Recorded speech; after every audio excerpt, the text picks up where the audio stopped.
Let's begin with our 2-minute opening statement from the candidates. We'll begin with the candidate closest to me will begin, and then the candidate to her left, and so on for the opening statements.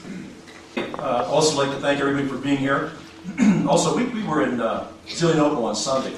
The Republican women of Butler County held a similar setting, and I got to tell you, it's encouraging to see people coming out, because I was told when it's not a general election, people really don't care. Well, I think we found out that people do care, and a lot of it is because of the 9/12 groups and the Tea Party groups getting people excited. Now, having said all that, let me tell you a little bit about who I am. I'm a Butler County resident, been there all my life, been a Republican all my life. Graduated from Butler in 1966, went to Notre Dame, graduated from there in 1970, and came home to run my father's business, a business that was started in 1953. I'm an automobile dealer. We started off with a one-car showroom. My dad would unload the cars off the train himself. He'd bring them back to our house, and he would put a radio, a heater, one of those visors went across the front, and every once in a while, a really loaded car, and some of you folks remember this, had a little spotlight out the side. Now, from that tiny beginning, we were able to grow that business. We have 110 employees. We sell 2,000 cars a year. I have 16,000 people in my customer bank. Now, I don't tell you that to brag or to try and impress you, but to let you know that I know what it takes to run a business. And wouldn't it be nice that the people that run our government also had some kind of an idea what it takes to run a business? I'm very fiscally responsible. I, like everyone else, am very concerned about the overreaching in government right now. And last night, I have 4 children, 4 adult children, 3 grandchildren. Last night, our granddaughter was born, our 4th grandchild. Her name is Helena Quinn Kelly, and she was my kids live in Washington, D.C. What I thought was unique is when Helena was born, before she opened her eyes, Kathy Dalkemper was there with a bill for $46,000 because that's the debt load on every man, woman, and child in this country. That's what we're looking at, and that's what we have to change. Thanks so much for being here tonight. I sure appreciate it, and I'm sure the other candidates do. This is a question not as much about policy, but about what it would like to be in Congress. And if you're elected to Congress, you'll be only one of 435 members. And since every act passed needs a majority, members of Congress must choose when and on what basis they will compromise and accept something that is not their first preference. For example, you might prefer to eliminate the inheritance tax, but there appears to be only broad support for lowering the rate. In that instance, do you insist on repeal and not vote for lowering? Or would you vote for the lowering of that tax? So here's the question. When, if at any time, would compromises be acceptable? And when would you not compromise? So can you offer, this is a long question, but can you offer a general principle which would guide you, or maybe provide an example? I think compromise is part of most negotiations, depending on the type of negotiations you're involved in. One of my jobs as a car dealer, I sit on the Hyundai National Dealer Council. I'm the vice chairman for that council, and I represent over 800 Hyundai dealers across the country. Now, I have been in situations where I have to sit down with American management and Korean management and try and blend those two entities together to come up with what's best for Hyundai dealers. Not what's best for Mike Kelly and Butler, but what's best for everybody in the nation. I think that kind of experience gets you ready for what you'd have to do if you go to Congress. You cannot compromise your basic values. You cannot compromise the values of the district that you live in or the people that you represent. Now, I submit to you that what's happened over the years is we have sent people to Congress who are supposed to be representatives. Unfortunately, they become part of a subculture that most of us would find despicable and would not want in our churches, our schools, or our families. So how do you fix it? You send the right people to Congress with the right heart, with the right values, and the right intentions. It focuses on government programs. The United States government has not had a federal surplus since 2001. Since that time, it has accumulated deficits over 9 years totaling more than $5 trillion. As a candidate, name one government program that you would like to eliminate and one government program that needs to be reduced in your first year or first term as a congressman.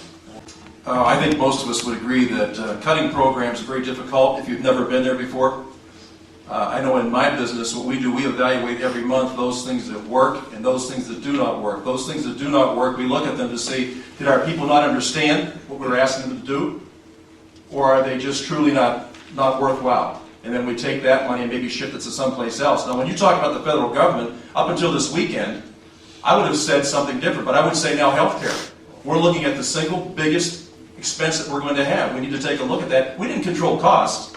All we did was increase government regulation and government involvement in our lives. So those type of things you don't want, and I think you can take a look at those. The rest of the programs, all the other things that are on the board with me. I would look to see what's working, what's not working. Does it benefit our area? Does it benefit our country? I think it's pretty hard to say you would cut back on everything. I'm certainly in favor of military spending and making sure that our men and women in armed forces are well equipped and well taken care of. So for me to say now, without actually being in Washington, D.C., what programs I would cut or scale back on, I can't tell you intelligently on that. But once you get there, you can sure take a look at it, because if you have a business mind, I think in practical, you can do those things. Okay, my question is to Mike Kelly. And Mike, we've heard, like at the last forum in Zelienople, in talking with you, that you took over the dealership from your father. Your son's been working the dealership for you while you're out campaigning, and I think that's great if you can pass it on.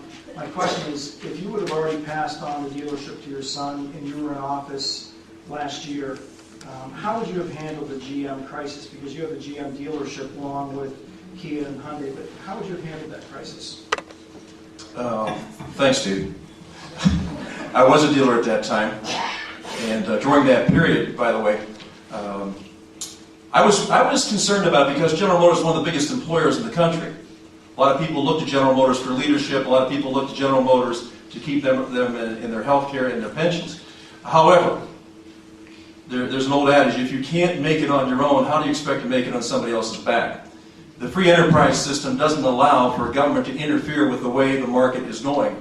The market, if you understand this, went from 16.5 million cars a year to 9.5 million cars a year. There is no model that would work under those conditions. They could not reduce their size that quickly. One of the things I thought was amusing is that the three domestic automakers flew to Washington, D.C., and they were chastised for flying in on private airplanes and begging for money. And Mrs. Pelosi goes back and forth to Washington, D.C. In her home in California. Ms. Dahlkemper flew her son to Hawaii on one of our airplanes for a Christmas vacation. And I often thought that if you're going to, it's a little sort of like the pot calling the kettle black. If you want to start looking at somebody who's doing something wrong, look at yourself first. Now, having said that, I do believe that every business has to operate on its own. Whatever the size of the market is, it's the size of the market. It is the merchant in the market that can make it go. Now, we've been fortunate. We picked up other franchises. We also do a big used car business, and we do a good service business now. But as a legislator, or if I was in Washington, I would have voted no. I would have voted no. I do not believe, when I look out and look into your faces, that your tax dollars should have gone to keep a company alive that could not handle its own finances for many, many years. That's not right. That's absolutely not right. It was supposed to be a loan. It's almost like a Judas goat. They tricked General Motors into taking the money. Once they took the money, then they took their ownership. General Motors now is not a private company. It is owned by the UAW and other people. They took the wrong decision. Instead of taking the strong medicine that would have led them out of the situation they're in, they opted for the easy money. They took the taxpayer money, and in the end, instead of getting prestige, they ended up with absolutely nothing. They are nothing in the marketplace right now. I'm a GM guy. GM still has an important part, but that is one of the worst things that General Motors has ever done.